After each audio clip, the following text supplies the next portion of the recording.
በመጨረሻም ቻይና የአሜሪካንን ስስ ብልት አገኘች። ሰላም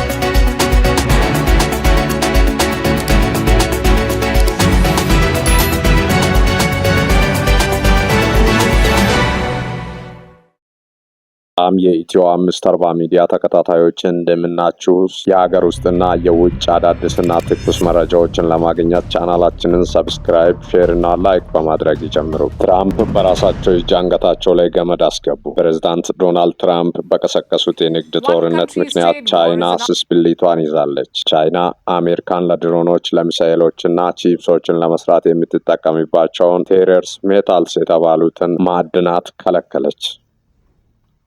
አሜሪካን እነዚህ ማዕድናት ከሌሉ ማንኛውንም እንቅስቃሴ ማድረግ ከባድ ይሆንባታል ተብሎ በስፋት እየተወራ ነው። በዚህ ምክንያት ሰሞኑ የአሜሪካን ፕሬዝዳንት ዶናልድ ትራምፕ ከፍተኛ ጭንቅ ውስጥ መግባታቸውን እየሰማን እንገኛለን። ቻይናን መንካት ምን ያክል ዋጋ እንደሚያስከፍል የቻይናው ፕሬዝዳንት ሊጂንፒንግ ሊያሳዩ ቆርጠው ተነስተዋል ሲሉ ብዙዎች እየተነጋገሩ ይገኛሉ። አሜሪካን ለጦር መሳሪያዎችና ለአርቲፊሻል ኢንተለጀንሲዎች እንዲሁም ለአውሮፕላን ባትሪዎች የምትጠቀምባቸውን ግብአቶች የምታገኘው ከቻይና ከርሰ ምድር ውስጥ ነው። ቻይና ሬርስ ሜታልስ የተባሉትን ንጥረ ነገሮች መከልከሏን ተከትሎ በርካቶች አሜሪካን በራሷ እጅ አንገቷ ላይ ገመድ አስራለች እያሉ ይገኛል። በዚህ ምክንያት ቻይና ፍጹም እርጋታ ውስጥ እንድትሆን ቢያደርግም ከፍተኛ ውጥረት ደግሞ ለዶናልድ ትራምፕና አሜሪካን ፈጥሮባታል። ትራምፕ ቻይና ይህንን ቀመር በመቀመሯና ባላሰቡት መልኩ በመምጣታቸው ሰርፕራይዝ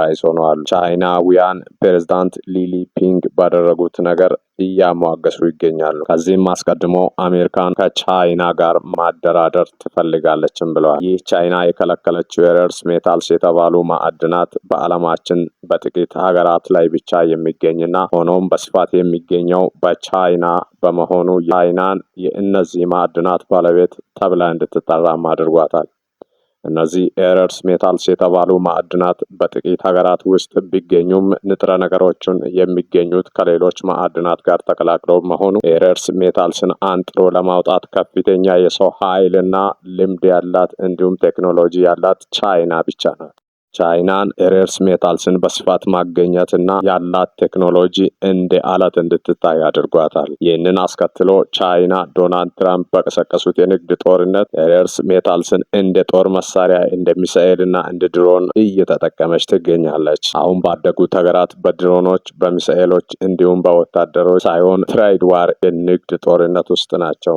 በአሁኑ ሰዓት ቻይና እና አሜሪካ ከፍተኛ የንግድ ጦርነት ውስጥ መሆናቸው ይታወቃል። ሁለቱም የየራሳቸውን የጦርነት ስልት እየተጠቀሙም ይገኛሉ። በዚህም አሜሪካን በከፍተኛ መጠን ታክስ በመጨመር አንዱ እንደ ጦር መሳሪያ እየተጠቀመች ትገኛለች። በዚህም ቻይና የአሜሪካንን ገበያ እንዳትገበያ እያገደች ትገኛለች። ታዲያ ይህ ለቻይና ራስ ምታት ሆኖባታል። ምክንያቱም አሜሪካን ለቻይና ቁጥር 1 የገበያ መዳረሻ ከመሆኑም አንጻር አሜሪካን የህዝቦቿ ቁጥር ከፍተኛ ከመሆኑም ባሻገር የመሸመት አቅሙም በዚህ ልክ ከፍተኛ መሆኑ በፊት የቻይና ምርቶች የአሜሪካንን ገበያ አጥለቅልቀውት ነበር። በዓለማችን አሜሪካንን የሚያህል ትልቅ የመግዛት አቅም ያለው ሀገር አለመኖሩ አሜሪካን ራሷን እንድትቆልልም አድርጓታል። ለምሳሌ የአፍሪካ ሀገራት ከፍተኛ የህዝብ ብዛት ቢኖራቸውም በድህነት ቀንበር ውስጥ ስላሉ ለሌሎች ሀገራት ሸማች አይደሉም።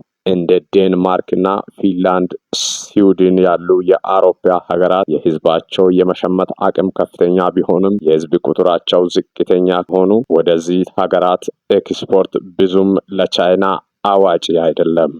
በዚህ ምክንያት ቻይና ኤክስፖርቲንግ በእጅጉ ዝቅ ማለቱን ተከትሎ አሜሪካንን የመበቀል ዘዴ ለመፈለግ ትገደዳለች።